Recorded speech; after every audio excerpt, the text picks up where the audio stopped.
My name is Dixon Hill.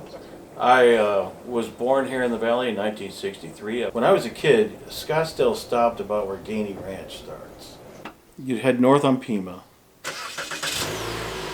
and we'd go picnicking.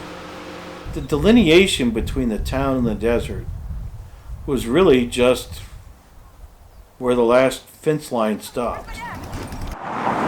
The Chamber of Commerce came fully on board. And they said, okay, we'll call it the westmost western town. You want to see real cowboys? Come here. Because we still did have guys who would ride their horses in off of a ranch, tie it up, go into the bank, do their banking, get back on their horse.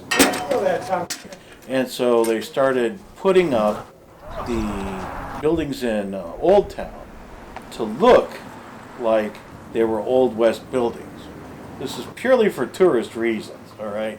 At that time, what you have is essentially a dusty cow town trying to remake itself into a mega tourist mecca. It must have changed while I was in the Army, because it was when I came back from the Army in '94 that I noticed the rodeo grounds were gone. And the rodeo was now being held out at Rawhide. They were working at changing the city model from the westmost western town to where the Old West meets the New West. People were concerned because there was a shopping center known as the Galleria that had been built on the east side of Scottsdale Road.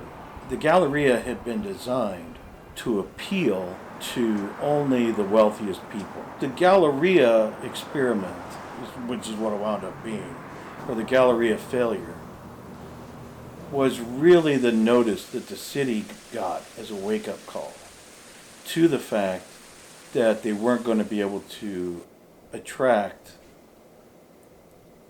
high-end purchasers to the extent that they had, not unless they changed the area somehow. And that's where they ran into problems. And that's probably, honestly, where this disconnect between North and South Scottsdale came in.